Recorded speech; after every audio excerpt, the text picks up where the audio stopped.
I do really believe 100% from every part of me that everyone has the capacity to be able to do the things that they want and not to be held back by the mental baggage that's in our head that we want to push through.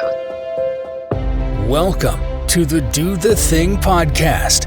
In each episode, we get down and personal with people who go after the things they want to make all their wildest dreams come true. Join us as we unveil and dissect a formula for what it takes to do the thing. Here is your host, Stacey Lauren. Welcome to the Do the Thing podcast. This is Stacey Lauren. I have such a treat for you today because I'm bringing you on an expert who is an expert in so many things, but specifically in the brain and how our mind can basically work against us on so many ways, and how you can help to really work through that stuff and be able to use it in your favor in order to be able to do the thing. And honestly, anything else you want to do in life. And she's someone that I've been working with on and off for the last several years and has helped me through so many things I can't even begin to count.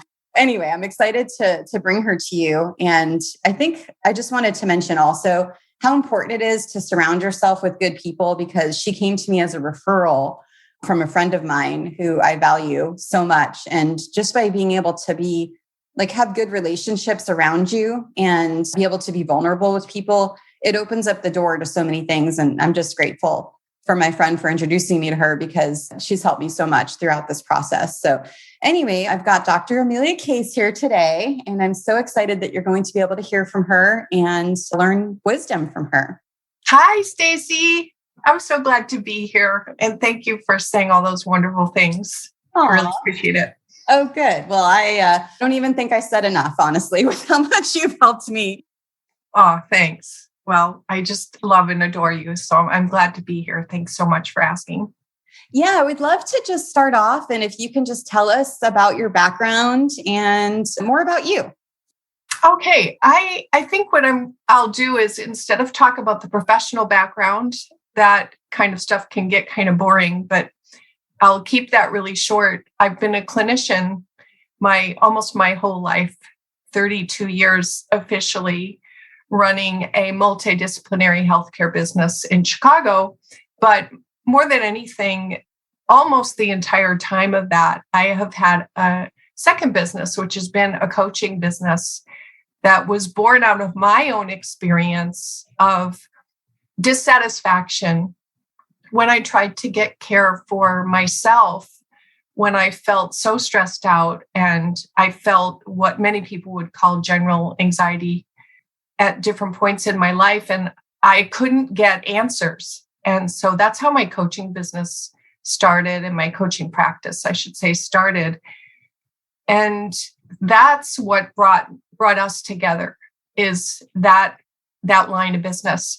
Now, having said that, owning a multidisciplinary clinic has helped me see a really broad picture of how much people suffer and struggle when they have mental, emotional, psychological, spiritual problems with stress and anxiety. So in my clinic, we've seen everything from pain syndromes to autoimmune problems and all sorts of diseases, and including injuries, by the way, that I think are all related to people just being disconnected from their own minds, from their own brains. And so that part of my experience as a clinician has really informed how I thought about mental health and psychological, spiritual, emotional health. And, like so many great things, it starts off with, your own suffering. And that's how it started with me. And now I don't suffer anymore. I should say that much.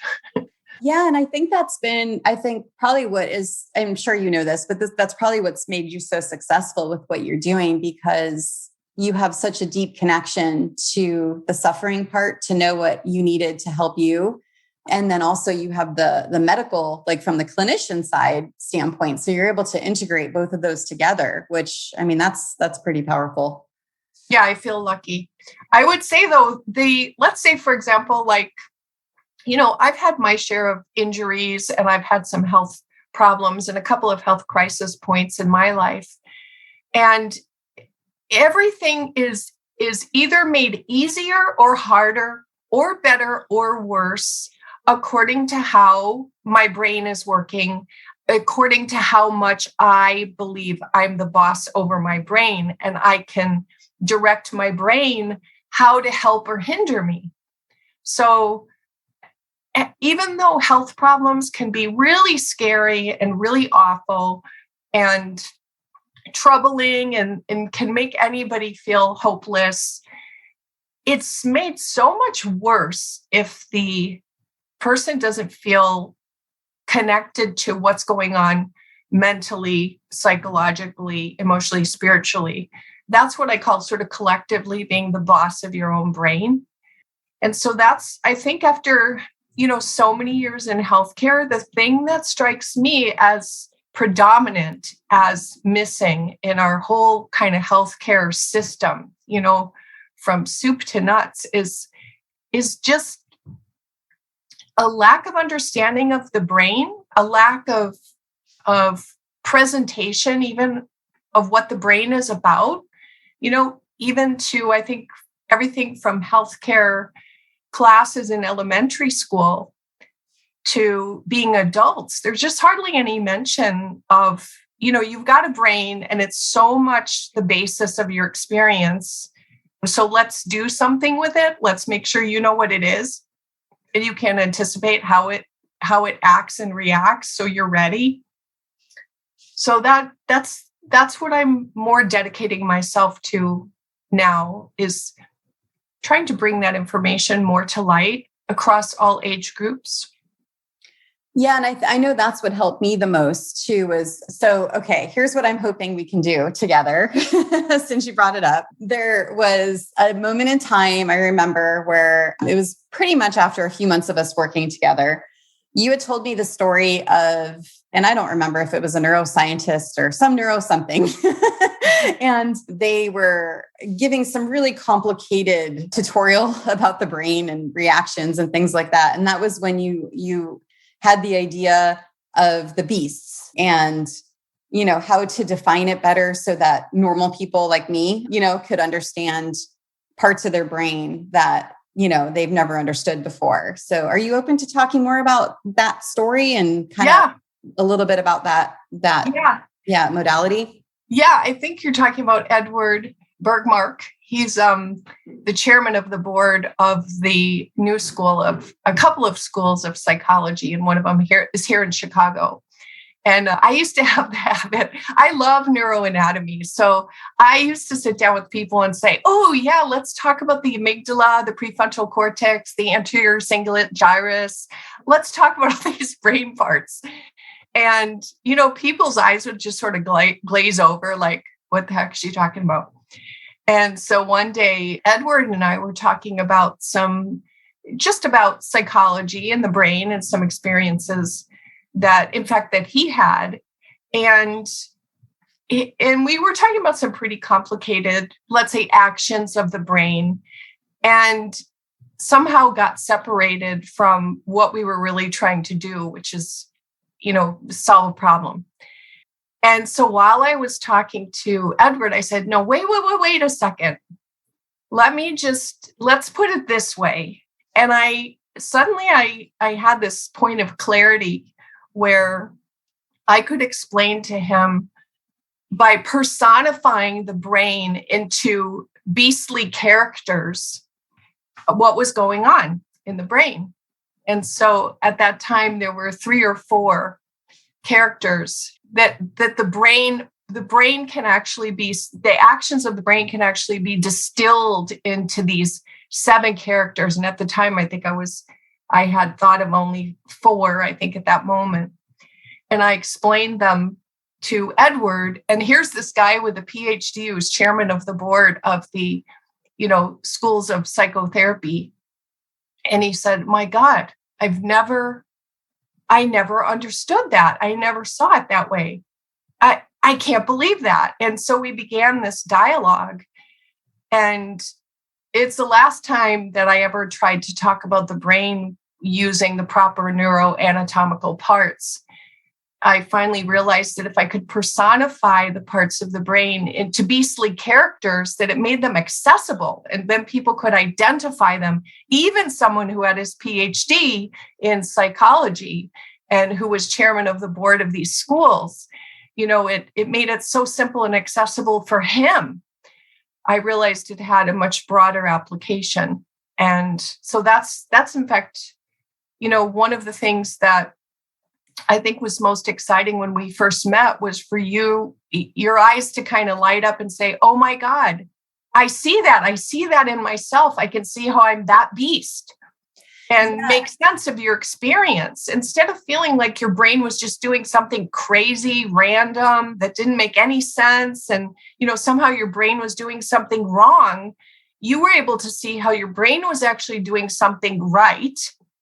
And it made perfect sense. And then you could do something with it and about it. Oh, I mean, it was like life-changing for me. And it still is, not only for me, but when I was dealing with like my employees, because it was during COVID. And I mean, it was like, they were so dysregulated, like everyone else is in the world. But I had been working with these people for 15 plus years and acting totally different, during COVID than in the beginning of it, than ever before. And by understanding this concept, it not only helped me kind of regulate myself, but it helped me understand the lens they were in, which was like, I mean, it just made such a huge difference, to be able to not only understand what my brain was doing, but then to have an idea of what might be going on, for them too. Yeah, in other people's brains.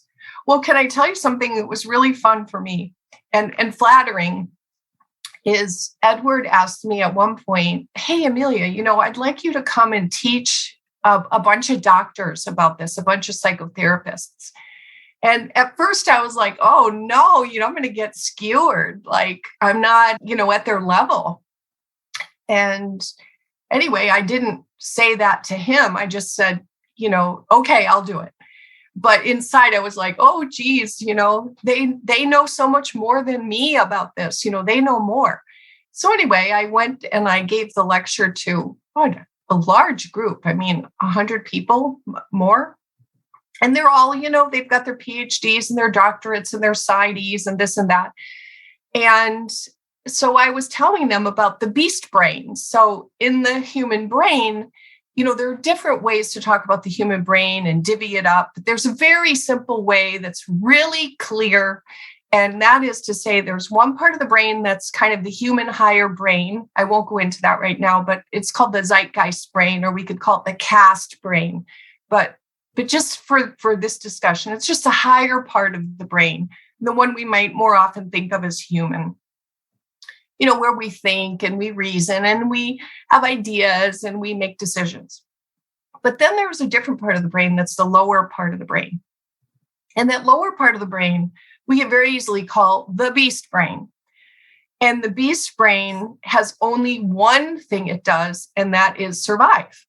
And so much of stress and anxiety is born in that part of the brain. And in fact, it's labeled anxiety very often when it's not even.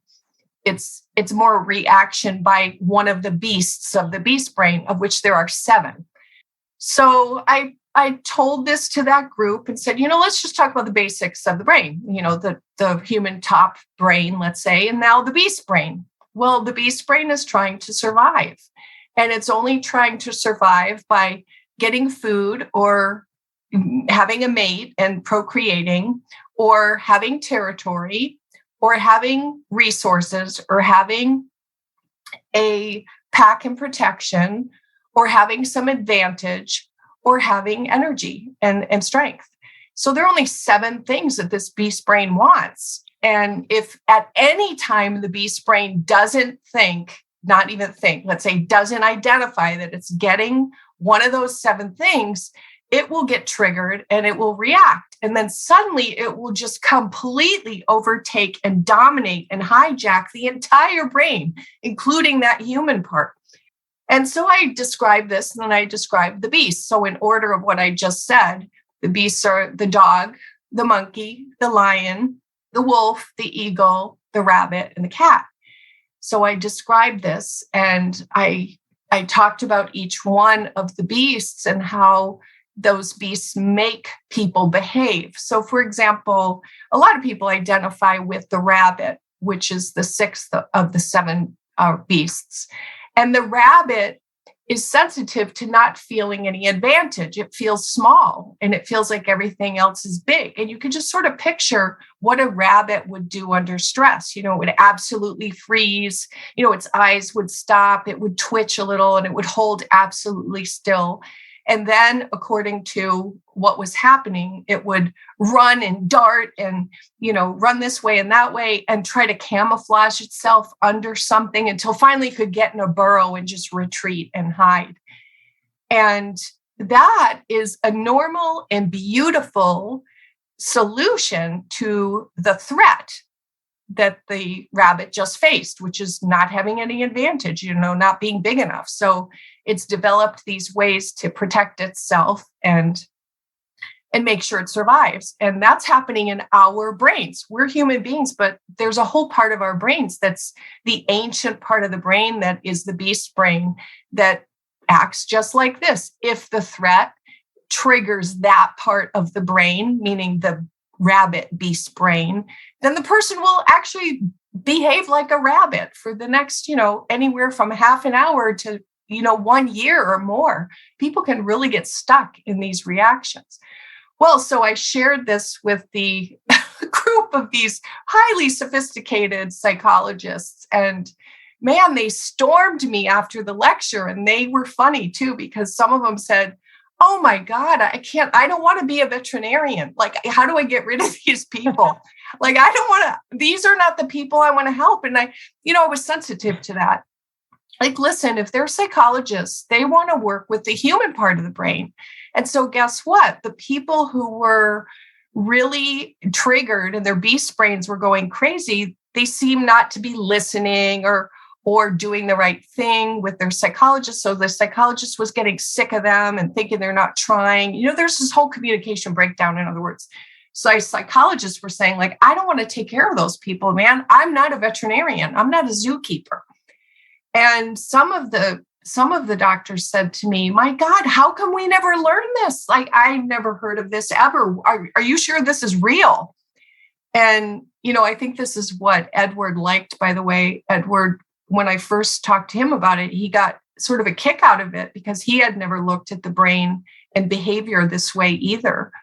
And I think for psychologists, they might be forgetting that this lower ancient part of the brain will take over the whole brain whenever there's a threat.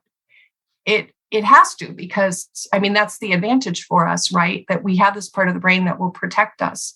I think it's that concept of you name it, you tame it, right? And it's all of a sudden you're able to understand the reasoning behind certain things. So it helps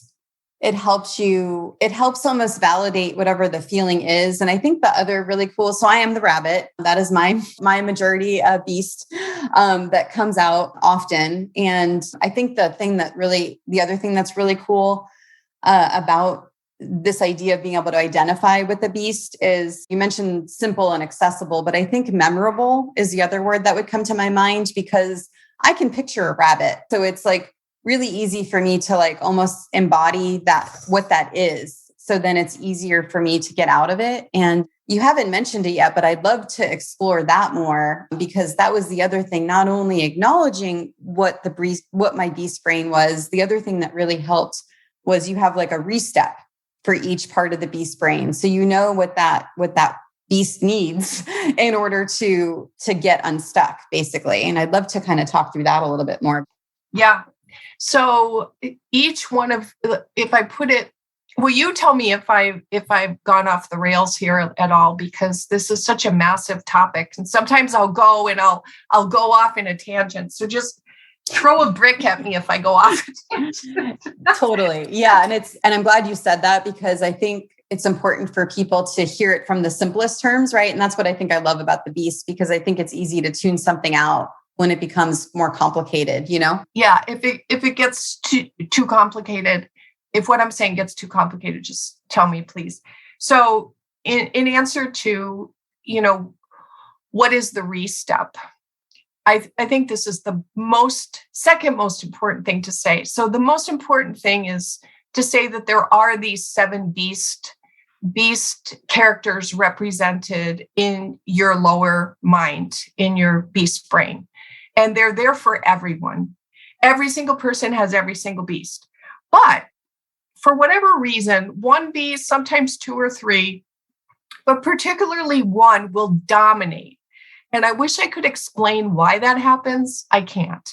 But certain people have a tendency to be dominated by one part of their beast brain. And so for you very easily get dominated by your rabbit. Like that little bunny just sort of overtakes you.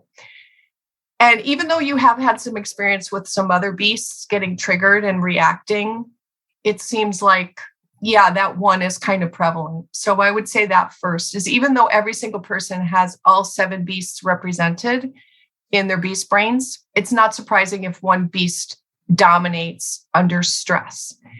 And each beast is sensitive to a particular stress. So do you want me to go through all 7? Sure, I would love it. Okay. So I'm going to start, I say it in this order. I'm going to start with the dog. So it goes the dog, the monkey, the lion, the wolf, the eagle, the rabbit, the cat. Okay. So the dog is, you want to think of the beast brain beasts are sensitive to threats, as they should be, because it's the threats that threaten our survival. And so these beasts are really ultimately protecting us. So the dog is sensitive to a sense of hunger. In other words, that is the brain's way of letting us know that, okay, we don't have enough food, and it also could be food and water. Can you give an example of who would have their dog come out and when that would happen?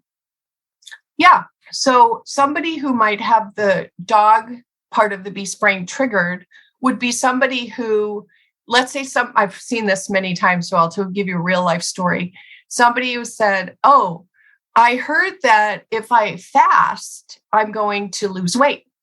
And so the person starts fasting and absolutely, limits food and might even limit water. And then that person feels sort of like fainting and like a little bit like can't even handle one discussion that's a conflict, can't do any sort of focusing, like just feels like, oh my God, I have horrible brain fog.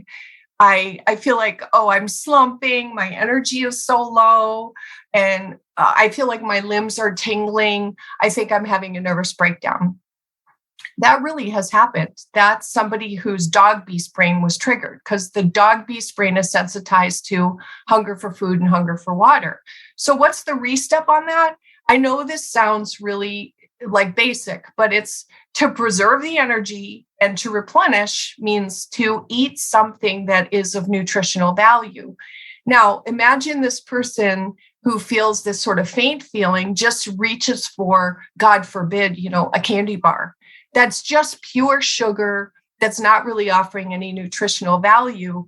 That person, and this is not unusual to happen, that person can be really having that beast brain dog triggered over and over again, because there's just this, quick energy surge of the sugar. And then there's a depletion, and a quick energy surge of the sugar, and then a depletion. And very often these people think that they have generalized anxiety disorder, by the way, when really what they have, if you went to medical terms, it would be a horrible blood sugar imbalance problem. But what is reacting in the brain is the dog beast brain. And why does the person feel faint and have no energy and posture's terrible and they can't focus and they feel confused? Because the brain is preserving its energy for, the heartbeat and for the basic breathing. So there's very little special attention and blood flow that just goes to the brain higher apparatus for thinking and figuring stuff out. So it's actually the right thing that the brain's doing, to slow down energy expenditure. And then if the person's eating like a high sugar food or fasting, it's absolutely the wrong thing to do. So what is the step? Preserve energy by slowing down and replenish with something that is a high quality fuel. And then guess what? The generalized anxiety disorder, if I say that in quotes, goes away. That's a really common one, very common. It seems a little bit more common in teenage girls and college girls than anybody else. If I go through my own experience with my clients, most of the time it'll be a parent who says to me, something's really wrong with my daughter. And come to find out the daughter's dog beast brain is being triggered because the daughter is, doing some sort of crazy diet or, not eating high quality food.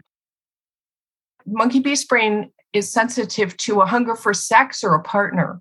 And so the monkey beast brain helps us want to mate and procreate and take care of our family.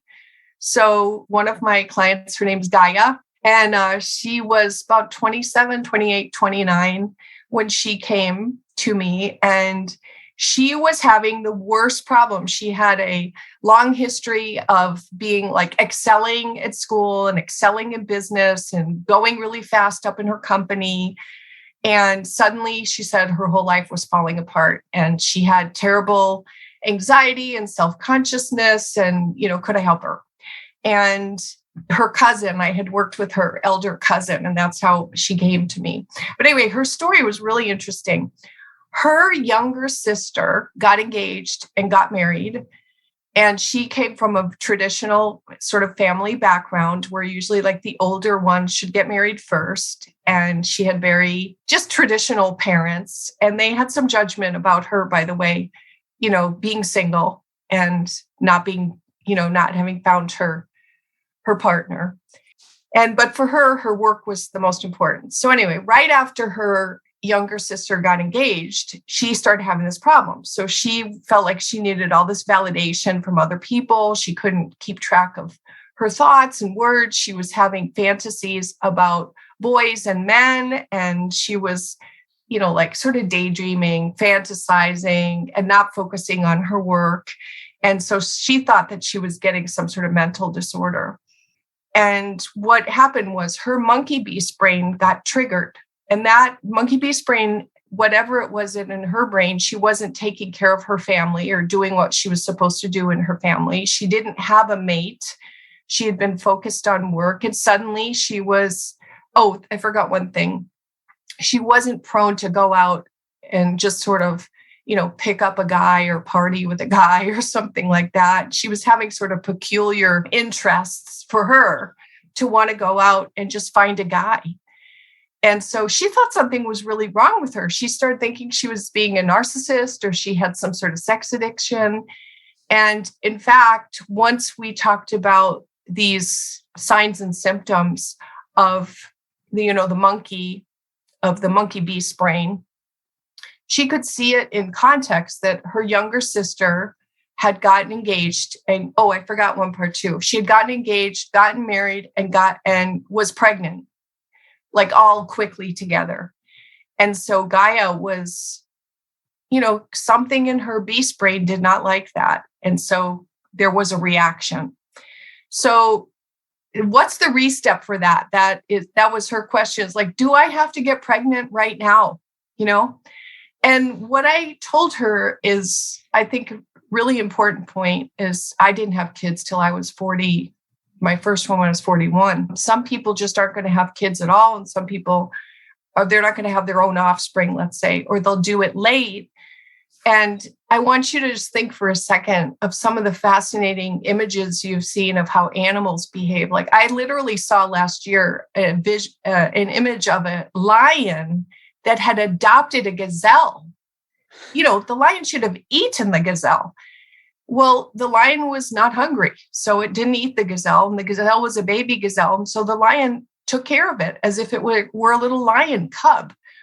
And you can see things like, a cat adopting a duck and all of those sort of strange relationships that animals can have. And just know that there is some sort of drive within every mammal, and we are mammals, to have someone to take care of, an offspring to take care of, or some sort of progeny, or, something to be parental to and watch over and, kind of be the preserver of. And so that's how we addressed it with Gaia. She said, she wants to work. She wants to get ahead in her career. She didn't want to get married and have a kid. So we picked out a bunch of things that were possible for her to do, where we used to say, okay, basically it's like you have to adopt your own duck. Like, what is it that you want to do to solve that part of your beast brain that feels threatened, that you don't have a mate and that you don't have offspring yet. And it worked with her. We tried a couple of ways, a couple of solutions, and found the one that seemed to settle with her. It just wasn't a priority for her human brain. It was not a priority, but her beast brain, for whatever reason, when her sister got engaged and married and had a kid, man, did that trigger something in her brain. And no, she wasn't a narcissist, and no, she wasn't a sex addict. How can you tell if your monkey brain is activated? Kind of the most, how you hear about the things called fight or flight? I call these the 7 Fs. So with the dog, it's fade or faint. We just talked about the dog. With the monkey, it's fawn or flirt. The next one is the lion is sensitive to a sense of displacement. So imagine if there's no territory, then the lion can't rest. And so what happens when a lion doesn't have a territory? It will pace, like just, use the beasts to sort of imagine what that animal would do, right? So a lion that doesn't have territory will pace, it will start to feel frantic. It'll be unsettled. You could see like it might, think of pacing as sort of maybe bouncing or tapping or going back and forth, looking. It can look like obsession. A lot of people who have the lion beast brain triggered will think they are developing obsessive compulsive sort of behaviors.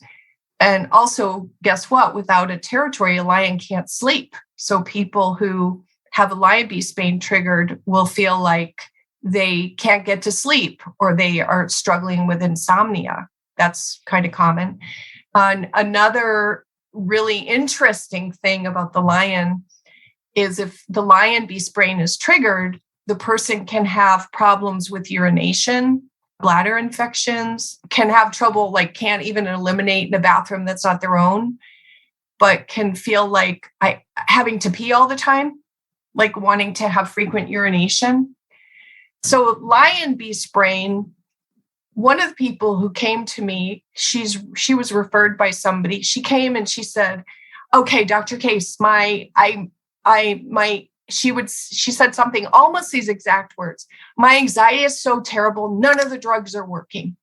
And my bladder is killing me. And it feels like it's sticking out to here. And I have so much pain down here. And she was sort of, pointing to her groin and her like underbelly parts.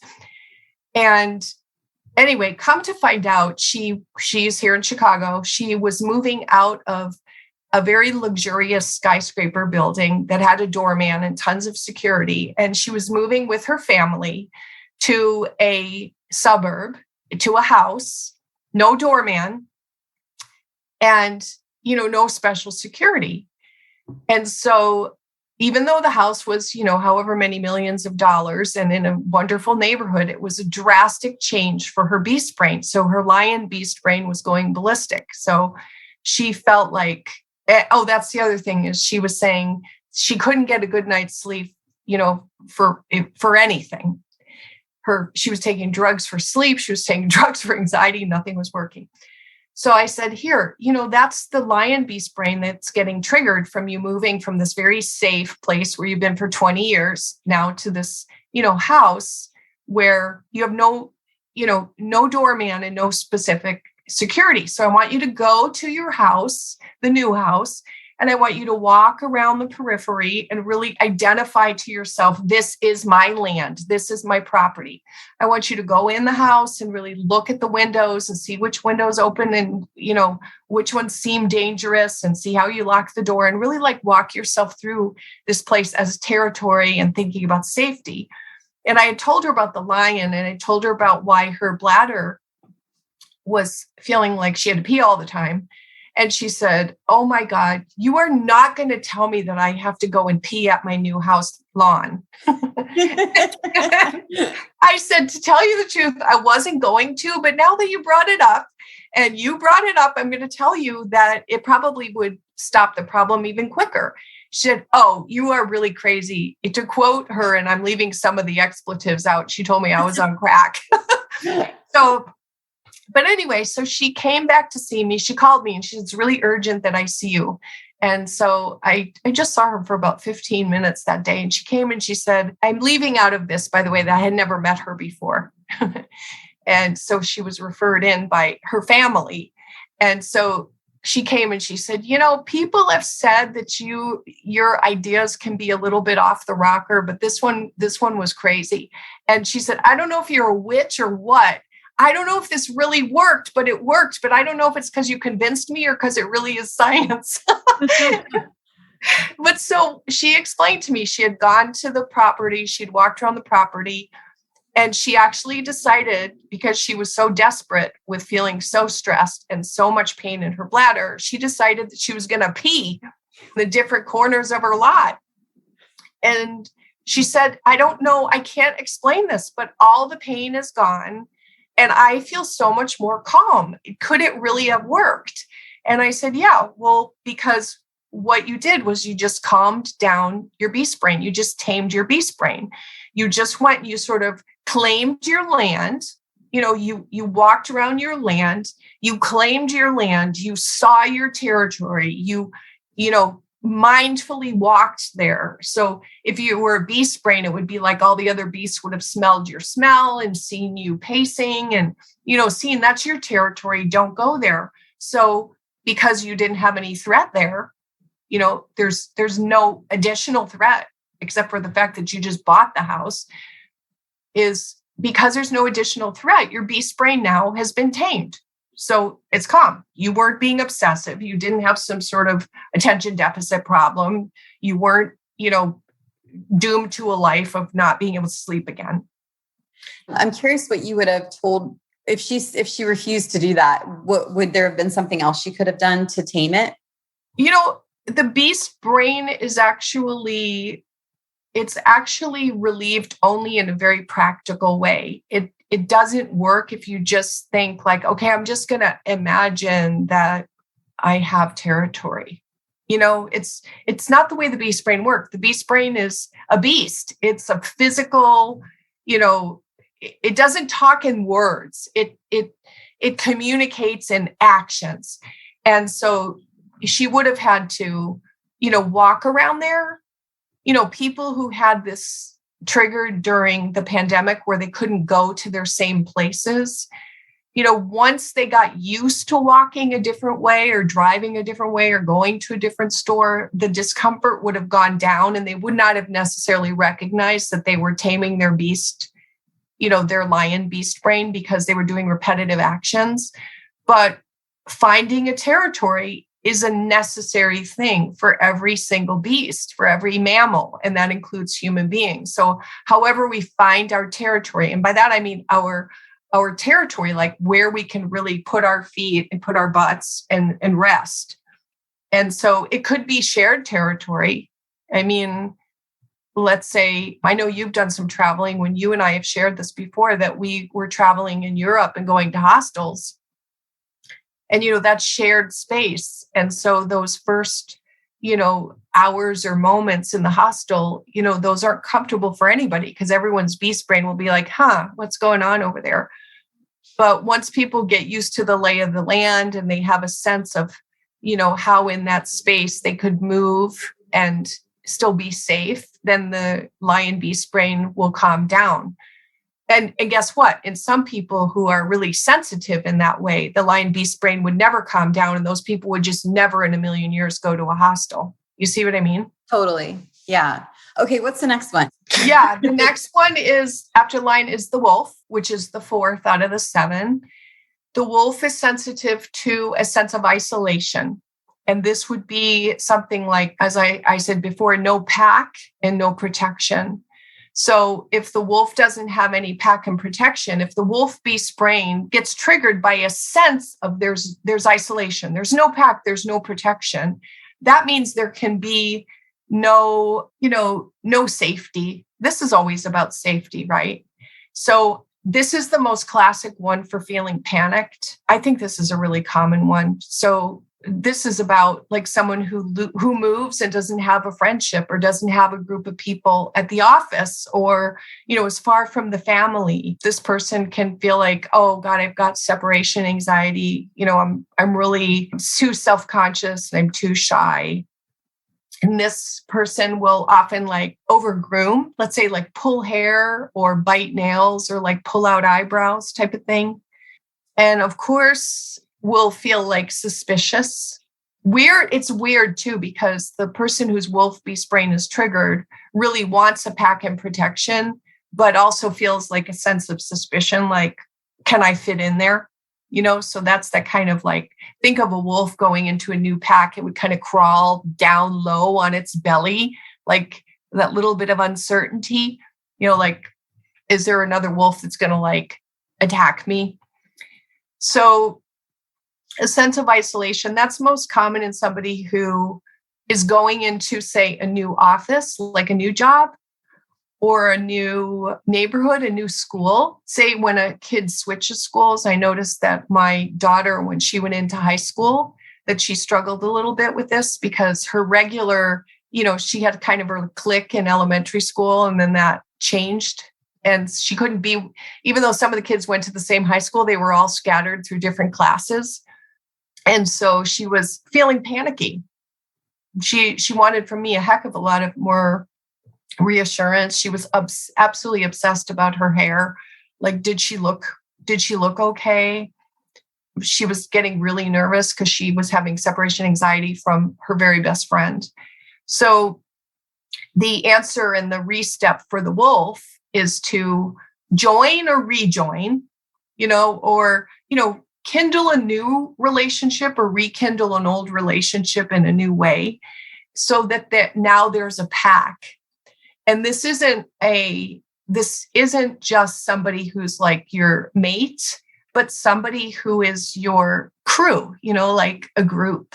So it's feeling like it could be people who, like, did you see the playoff games recently? Whenever there's a playoff game, you find out like all these people who relate to the team. That's kind of a pack. So even if the people didn't know each other, but they were all at a bar or restaurant, they would all suddenly, have a camaraderie, and that would make them feel like they had a pack. So it can be something like a school, like an alma mater. It could be a company, like everybody who works for, particular company.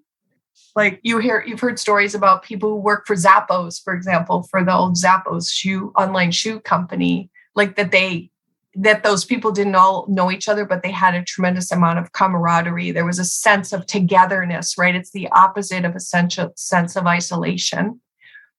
So if that part of the beast brain has been triggered, the most common thing you'll see is panic. So how you hear people say like, I've got a panic disorder, I have panic problems. The first thing I'd go when I hear the word panic, the first place I'd go to is finding out, does that person feel isolated? I'll tell you 9 times out of 10, I don't think a lot of people really have panic disorder so much as they are really missing their sense of pack and protection. And all they have to do is join or kindle or rekindle something, and that goes away. I've seen it hundreds and hundreds of times. Isn't that amazing? It's amazing how predictable, like it's so complicated, but yet when you define it in such simplistic terms like you do, it's so simple. Once you almost have like yours, like I'm doing formula for do the thing, yours is the formula for your brain. I feel like I feel like it's a tall order because, I've done this with small groups. This is sort of my dream, is to do it with groups, because I think when you really go through life for like, say, 6 months or a year, like, you've been knowing this stuff for so long, so it's second nature to you now. But in the beginning, remember when we talked about the rabbit, you were like, wait a sec, I actually have to do the retreat. I actually have to do it. And I was like, yes, Stacey, you have to do it. Yeah, I remember that. So we have the dog, the monkey, the lion, the wolf. Now we've got the eagle. And the eagle is sensitive to a sense of scarcity. And so this is really common, right? It's for the brain, it's a sense of, well, there's scarcity, there's no prey, and so there's no hunt. This is the classic fight, if you've ever heard of the fight or flight. And what the eagle does is really compete for resources and have to tangle and win. Actually, I don't even like the word win. It's more like has to dominate. And so this person, let's say the sense of scarcity could be one of many things, but I'll tell you about a client I had just a few months ago. She and her husband own an IT business, and it was very, very successful. And then she got pregnant. And when she got pregnant, she's a little bit more the sales arm of the two of them. And so, she was taking care of herself and preparing for their first kid. And then what was happening is that their new business development just started dropping because it was really like her brainchild. Even though she had people who were working under her and with her, her attention to it, went away because she was preparing for the baby. And also she had horrible nausea. So even if she wanted to, she couldn't have the focus. She was so sick to her stomach. So anyway, she and her husband started fighting like they had never fought before. And then she said she was being horrible to her people, who worked with her in her new business development role. And she said she was being mean to them and she was being horrible to them. And she said she's always been really calm. And all of a sudden she couldn't be calm. And she was having just like constant racing thoughts. And she was supposed to not be working at night, but she was trying to work, way past when she should have worked because she had missed work while she was feeling nauseated. And she said the biggest thing that happened was she said, we have a business so we can have fun. I'm having no fun whatsoever.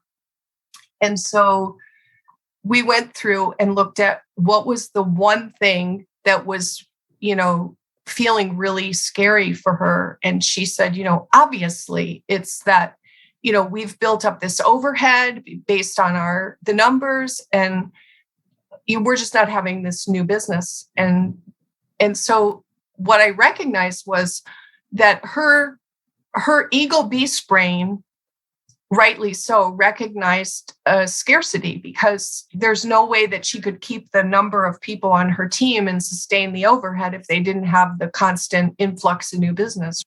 So she was behaving like the classic eagle beast brain would behave, confronting people, criticizing people, fighting with people, her mind racing and racing, like working too much, being super focused and hyper focused, like, so not enjoying anything about her life, just like on the attack, so to speak. So we retooled some of the things in her relationship with her husband. And so he could take on some of the new business development, even though it wasn't totally his thing. When he took on the new business development, he was more successful than her team working alone. And then she started to feel at ease. Okay, so someone could have said she had anger management disorder. Someone could have said she was just bitchy from pregnancy. But it went deeper than that. And she was smart enough to know that her actions and her mind just didn't seem right to her, to reach out and say, it's my whole life falling apart. After the nausea, she had sort of like late pregnancy nausea as well. After the nausea dropped down and she could devote more of herself to her new business development team, the eagle beast brain sort of faded. And in fact, I think she might have just had the baby maybe a month ago or so. It was really that recent. But that's one example of scarcity, a sense of scarcity that I've seen among entrepreneurs, that, they're so involved and so deep into their business that, their beast brain, even though the business is a, thing that they've created with their human mind, the beast brain is alert to any kind of threat to survival. So if their business tanked, the beast brain was letting her know, like, there's a threat, there's a scarcity threat. And then she had the behaviors that went with it. So what's the restep for that? And this is a big one. The restep for that is to race, and it is to feud, and it is to conquer and dominate. And so when kids are teenagers, when their beast brain is triggered, their ego beast brain is triggered in scarcity, and they naturally want to compete and dominate and, race and conquer. They're often called bullies, or it's called inappropriate behavior. And that really concerns me because they're actually doing the right thing for their beast brain. So this is a really important one for parents to be real clear on, to learn about and be clear on, because it's the wrong thing to do to say to the kid, be nice to everyone, or, don't compete, or, share. That would be completely the wrong thing to say to somebody whose ego beast brain has been triggered. Does that make sense? Oh, yeah. And this is the one I saw come out the most in my employees during COVID, because, it's scary when you don't know like what's happening with the business, right? Like we ended up surviving and everything. And after going down 50% with COVID, and then it went back up again. But I saw a whole other side to people and I didn't understand what was going on. And when we talked about the beasts, it opened up my eyes to understand what was happening for sure. So I think it's so key, and I've said this before, but just that simplicity of this. And once you understand it, I mean, it changes everything, and then, once you understand the restep for it, that changes everything. Like understanding just the beast, I think changes everything, because it gives something to it, where like you can recognize it and acknowledge it. And then the restep and really getting in touch with what that is. I mean, it's a whole nother level. Yeah. It's so much fun. Let's say I really, I'm saying that word and a lot of people would say like, are you crazy? Like there's nothing about misery that's fun, but it really is fun because like, it was so much fun to work with you and hear you like the giddy success of like, oh my God, it was my rabbit. And I did this. I remember when you told me I went kayaking and that must be my retreat place because it's out, it's far away from everyone. No one can get in touch with me, 1 hour of that. And I was just back and ready and everything was gone. I was good. I remember that too, because when I first heard about the retreat, the Restep, and for rabbit, it's retreat, is I tried like walking my dog, but it didn't do the same thing for me, but then the kayaking, it did, because it just, like you said, it just completely took me to another place, so it's also knowing what works for you and what kind of Restep it is, Yeah. I have learned so much from my clients and my students over the years, because a lot of times what I thought would work, and I mean, I can give tons of suggestions because I have so much experience, but still it's a matter of, this is your brain. Even if it's a beast brain, it's still your beast brain and it's your experience. And it's like each individual is individual. And even, I've studied so much about animals since I've been learning this. That's why I could tell you about the lion adopting the gazelle. I just think that's one of the craziest things I've ever seen. But, really, like, why is it that some lions are the alpha lion and others aren't? I don't know. It's just, like beasts are not all the same either. If you've ever have a pet, like not all dogs are the same. They're dogs, but they each have their own little quirks, right? Each cat is like the same, but each cat has its own little quirks. So I think that's how it is with the beast brain too. It's like there are certain things that are standards that you can really see and predict, but there are certain qualitative aspects of each person's beast brain that the person has to discover himself or herself. And that's the responsibility of each person. And it's also part of the joy of knowing this information is knowing you're on the right track and you're going to find the right restep, because you only have like a narrow group of options of what it could be. Like with you, it could have been retreating, could have been like going in your bed under the covers. It could have been, walking the dog around in the neighborhood and, we know the retreat has to be kind of quiet, right? Mm-hmm. It could have been getting in the kayak and just being, I think about the kayak with you, and I learned something from you, by the way, because not everybody has a place to go put a kayak. But I think about with you, you were in the kayak and there was this border, this moat of space between you and the rest of the world.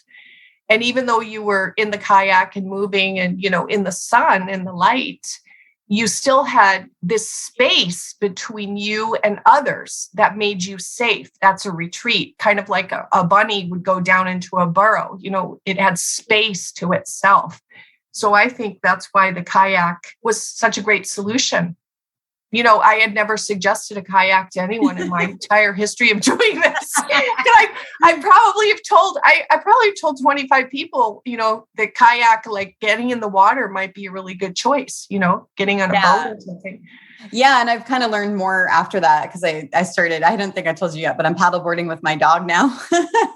Fun. With Sweetie? With Sweetie, yeah. And I actually had the girl she created a business teaching people to paddleboard with their dog. She came on the podcast. She was one of my first interviews. She actually reignited my inspiration for doing this podcast because like when she pulled up to do the paddleboard lesson for me and Sweetie, my dog, she had this like huge van with her billboard of her company and the dog on it. And it was just, I don't know, it was the coolest thing to me, showing that is doing the thing, right? Like you have this commercial white van, with like your whole company branded on there. I was not expecting it. But anyway, she was talking about the idea of water therapy and how it's so good for you. And yeah, so I think it's really resonating what you're saying right now and why that's so impactful for me, at least. Okay, good. Well, so the next one would be the rabbit. So this is that sense, the threat is a sense of defenselessness. So meaning there's no advantage. I mean, when you think about a rabbit, it really doesn't have many advantages, does it? It's so tiny, everything eats it. So the rabbit's got to be quick. It doesn't have any size. So it doesn't have any big authority. It doesn't have any particular advantage. It doesn't have an easy escape. It can't stand on its back legs like a grizzly and just scare the crap out of you. It's a little rabbit. So this is the classic flee in your, flight or fight. It's the classic flight, meaning flee, run away. And the rabbit has some advantages, of course. It's got incredible acuity to its senses. It's really fast. It can camouflage itself well. So each one of the beasts will always defer to whatever its strength is. And so it is the case with the rabbit. I had a client about almost 2 years ago now who is an entrepreneur. She owns restaurants and catering. And as you can imagine, that tanked during COVID, right? And so she called and she said, I thought maybe I was having a neurological problem, but I went to the doctor and I'm not. I've been like jumping. My reflexes are really fast. So even if I bump my knee on a chair, it's like my leg is jumping. And I feel completely like stiff and frozen. My muscles are sore all the time. I've been feeling really, she's just self-described outgoing person. And she said she was feeling like almost depressed. She didn't want to get out of bed. She felt like she didn't want to see any other people. But more than anything, she was having this dizziness and this kind of ghosting where like part of herself was, over here, and then she'd move and it would be like she wasn't like holding together. Part of herself would move, but she'd leave part of herself behind. And she said she was really having a tough time with all of her senses. Like something was too loud. She couldn't stand how anything smelled. If she looked at something, she felt like she was going to throw up. Like her senses were just too sensitive. And what happened was this whole notion that like she had no advantage. So she had these businesses. They were very reliant upon weddings. Everybody's weddings were canceled. They were reliant upon social interaction. Social interaction just stopped. And she had no idea what she was going to do. So she kept saying, what when we met, she said, what am I going to do? What am I going to do? Talking about her business. And now I'm getting this sickness and I don't know what it is. No one knows what it is. The doctor said there's nothing wrong with my eyes, my ears. I had everything tested. Anyway, it was the rabbit. It's that sense of having no advantage whatsoever, of being so small. And the situation for her was just so massive. And so she ended up going to Florida for 6 weeks or 8 weeks. And she had a place to stay there. And the goal was to just get away from her, the business. There was nothing she could do anyway. She had enough money in the bank that she felt like she could survive for a while. But so what she did was she retreated to Florida to some like condo or place that she knew somebody owned. And what she did down there was she thought about what her talents were and what she could do with her business. And she decided to make a gift box business. And she would use her list, like her client list, to sell these gift boxes. And so once she had an idea of what to do, she felt like she got her mojo back. That was the having an advantage instead of not having any. And then when we talked about her senses, it made sense to her because when the rabbit beast brain, and you may relate to this, when the rabbit beast brain has been triggered, think of a rabbit in the middle of the field, it just stops and it's listening and its eyes are stuck and it's smelling. Its advantages have to be that acuity of the senses. So the fact that her senses felt like they were completely strung out, she couldn't smell another thing. She couldn't hear another thing. It was like too overwhelming for her. Made perfect sense to me that it was the rabbit beast brain that was triggered. And sometimes you don't know if that was the right thing till after the Restep has been taken. But she let me know from Florida that, close to the end of her stay there, that all of her symptoms were gone. No more dizziness, no more ghosting, no more hypersensitivity of her senses, no more feeling like she couldn't go out, no more feeling like she had to stay in bed, no more aching, stiff body, joints and muscles. Well, she had the rabbit beast brain triggered like you. And so it's interesting to see, and maybe you can, really feel this because you can relate to the rabbit beast brain. So it's sort of like conditional, like what's going on in the person's life, and really look at the behaviors. The behaviors never lie. And look at the behaviors and then look at the situation, what the brain is interpreting in the person's life. And then you can usually figure out which beast it is that's been the most triggered. And then you apply the Restep. And the Restep works. And it doesn't take too much effort to find the Restep, which variety of the Restep. When the Restep works, it really works. And then all of that stuff gets erased. But you kind of see what I'm saying? Oh, definitely. Yeah, no. And I think it's amazing to get the different examples because it could connect with someone differently. What they hear from one person is different from another. And then I think people can then relate to what it is more when they can see themselves, or at least someone maybe they even know in one of these things. Because I think that's something to note too, because like I said earlier, like this not only helps me so much for my own self, but also help me understand what people that are around me potentially, I can't predict, or I'm just making assumptions unless I'm going to go deeper with them and talk about it, but help potentially see the lens that they're operating out of and which piece might be coming out depending on what's going on. Well, sometimes when you're a leader, you really are a zookeeper. You know what I mean? Yeah. You've got to look, when people are under stress and their beast brain reacts, you cannot talk to them. It would be like going to the zoo right now and trying to chat up a wolf. It doesn't work. So that, by the way, that's one of the ways you can tell if the beast brain has been triggered. Like you just said, how am I going to know if the beast brain has been triggered? When somebody has a behavior and that person cannot form words or cannot make sense, the words just don't make any sense, then you can say like, okay, the beast brain has been triggered. It's like if someone is talking and their words just don't make any sense, and the person has an ability to speak, right? And formulate ideas and words, and that person just doesn't make any sense. You can be sure that the beast brain has been activated. The beast brain has been triggered. So, if you have a kid or if you're a leader and you notice that the person just can't put two words together, can't put ideas together, is not making any sense, the absolute wrong thing to do would to be say, go back to your desk and figure out what you want to say. I mean, because if the person's beast brain has been triggered, the person's going to be like, I just said it. I mean, they won't even necessarily recognize how crazy they sound or how discombobulated their words are.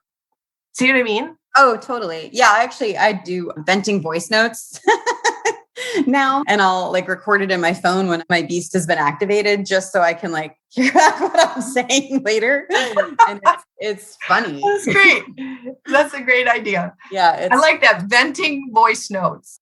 So there's one more, right? Yeah. Also, if you're talking to yourself, if you're talking to yourself and you're like, I don't make any sense. If you're lucky enough to be able to hear yourself when you talk, if you're talking to yourself and you're like, God, it makes no sense. I don't even make any sense. What am I talking about? Then, the next thing out of your mouth to yourself is to be like, okay, check your beast brain. What's just gotten triggered? Okay. So the next thing is that we did the rabbit. So the last one is the cat. The cat is triggered by a sense of weakness from injury or illness. And this will make sense when you hear about it, but I have one really interesting case study from a few years ago now. Alex, he is like a self-proclaimed foodie, loves to go out to eat all the time and entertain and knows everything about wine and food and what goes with what, and super social guy. And he had to have an ankle surgery there was kind of a big ankle surgery, and it really put him out. So he couldn't move around easily. He had to be on crutches. It wasn't an easy recovery. And so he said that he was getting depressed, and he said he didn't care about anything anymore. And he said he was, middle-aged and life was over and he was sick of people and he just didn't care about anything. He just couldn't have cared less. Didn't want to talk to his wife, his family. Everybody was worried about him.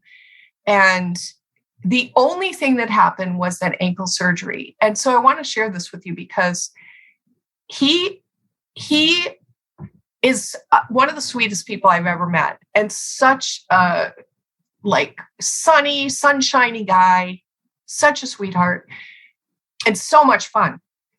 And what he experienced was he was weak. Okay, he lost weight because he couldn't work out. He couldn't do his regular stuff. He couldn't cook. He couldn't go out.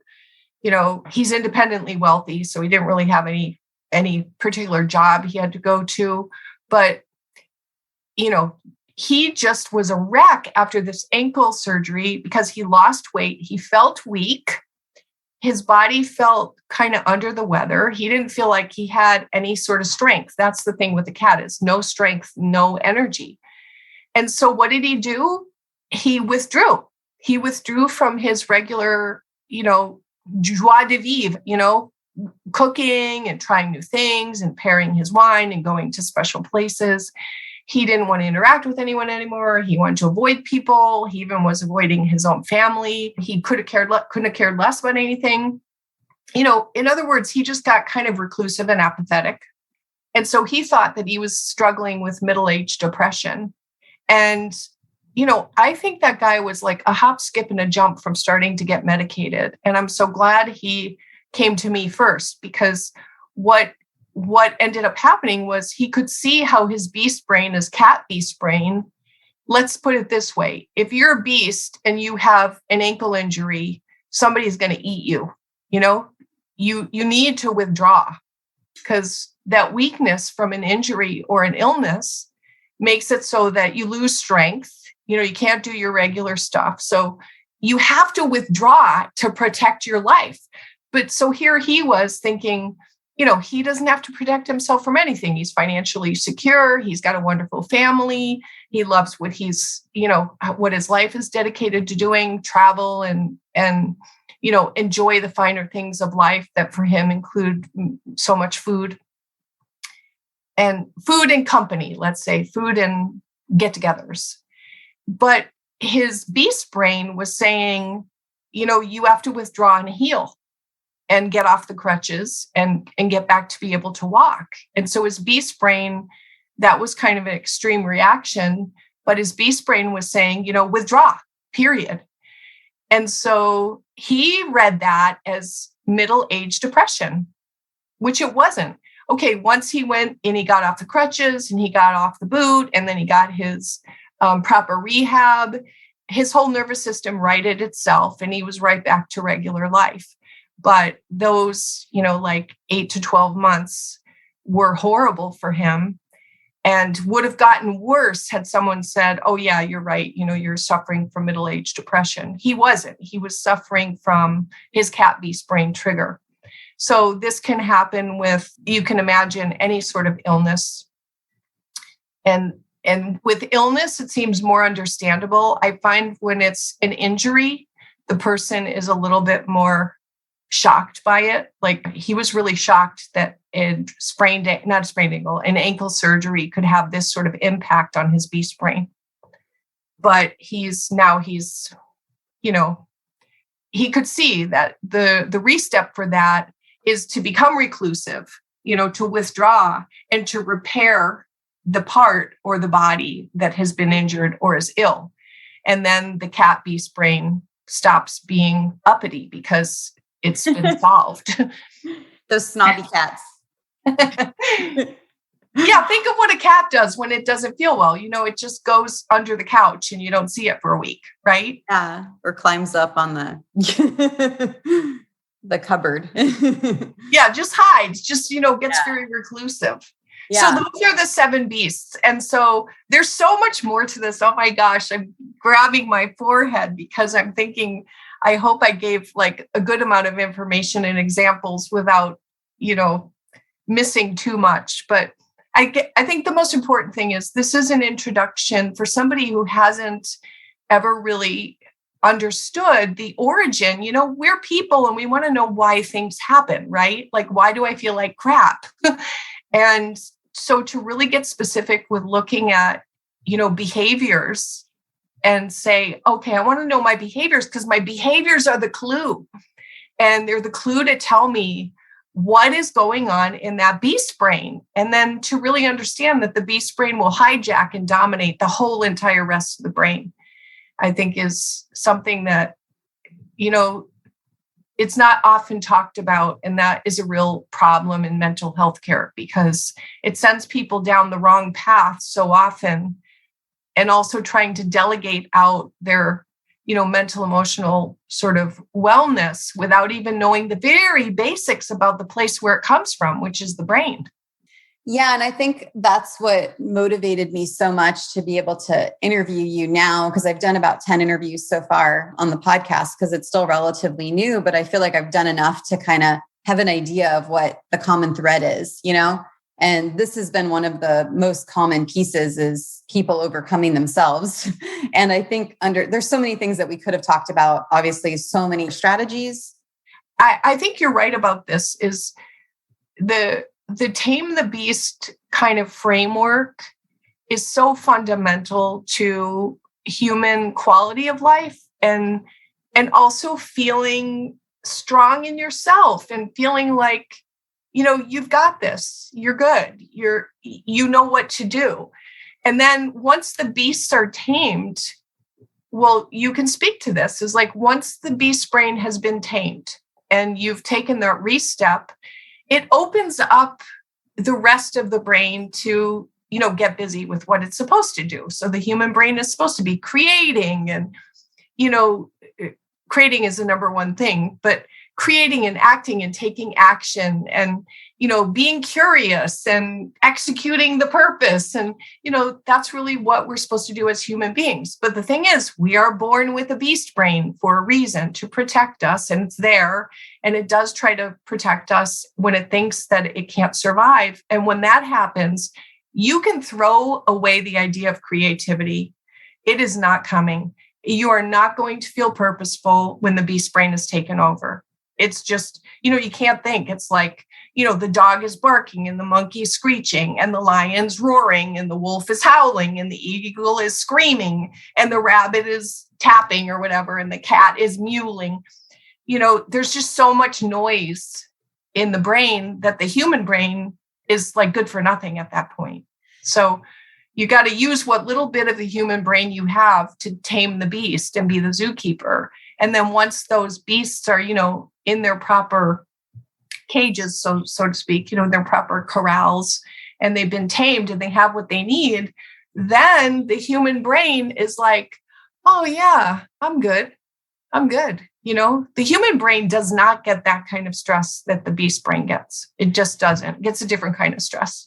Yeah. And I love that you brought that up because I have a monthly business mastermind I'm in, and I just was talking to them, their business, but we talk about personal stuff too. But I was just telling them a few weeks ago, I'm like, now that all this crazy noise in my head is like gone, I'm literally like this idea person, but then also I'm able to notice everything now. So that was actually right before we came on. I was talking to you about, I have a new project I'm thinking about starting, and I wanted to see if you were interested in helping me. And that's kind of what it's just not, it's like, I just have this abundance of just like everything, because finally I'm in control over, myself. And it's really cool. And it's very exciting to be understanding it all. And I'm, it's exciting to do the work. And your creativity is exploding, right? That's what it is. Yeah. And I think that's part of doing the thing. And that's why I thought it'd be good to start with this first, because I do think this is a fundamental thing that I know helped me. And, there's other stuff we could have done with helping people find their purpose. And I mean, it's nonstop with the amount of stuff that you helped me with, but I felt like this was a good first part. So I'm really grateful that you were able to take the time to go through this, for sure. Is there anything that I didn't ask you that you wish I had asked you? I wish more parents and teachers and doctors would learn about and talk about the beast brain in this very simple structure to just give people a chance to tame their beasts early. If they can tame their beasts early, then the quality of life and their chance to use their human brain just expands so dramatically. So this is actually perfect for me to have you tell everyone how they can learn more about you and things that you're up to. Well, I think the most important thing to start with is find out about themselves, what beast is possibly triggered in their case, and that is to take a quiz. So there's a page that I made up here that I think will help your audience, and it is under www.donewithanxiety.com/do-the-thing. So you can take the quiz there and find out which part of your beast brain is possibly dominating your entire brain and stopping you from doing the thing you want to do, making you do something you don't want to do. Yeah, I love it. And you guys are doing the thing just by taking the quiz. Right. That's the best way to start with being done with anxiety, by the way, is to find out which part of the beast brain is dominating. Yeah, that's incredible. Actually, I didn't even know you had that quiz. So I'm like excited. Yeah. You won't. Now it's not really that applicable to you anymore, but I know. You know what? When I take the quiz, I still take it. Sometimes when I've written quite a few quizzes. So there's one really long one, and sometimes I'm too lazy to take the long one. And so I just take the short one, and I'm like, oh my God, okay. Like, it's just this objective, like, reminder, like, oh yeah, because when the beast brain takes over, remember, you can't always think. Yeah, actually, I'm excited to know about it because it still gets activated, and now it's just understanding it. So it's less time that it takes for me to restep it than it used to be. It used to take like longer than now. And so, yeah, I think it's kind of cool to know. But anyway, yeah, that's awesome. Yeah, I don't know if you knew that I had the blog. So yeah, it's at blog.donewithanxiety.com. Well, thank you so much. I am immensely grateful for you and all of the help you've given me over the years. And I'm so just appreciative that you were able to take the time today to talk about this. And I'm just imagining how many people it's going to help just from them even understanding the concepts that you went over today. Yeah. Thanks so much, Stacey. I love sharing it. Thank you. Thanks for listening to the Do the Thing podcast. We hope you enjoyed the show, but even more, we hope you'll be inspired to do the thing. Do you have a burning question on doing the thing that you'd like answered? How about an inspiring do the thing story of your own that you'd like to share? We'd love to hear all about it. Just leave us a voice message at dothething.callcast.co or email us at hello@dothethingpodcast.com.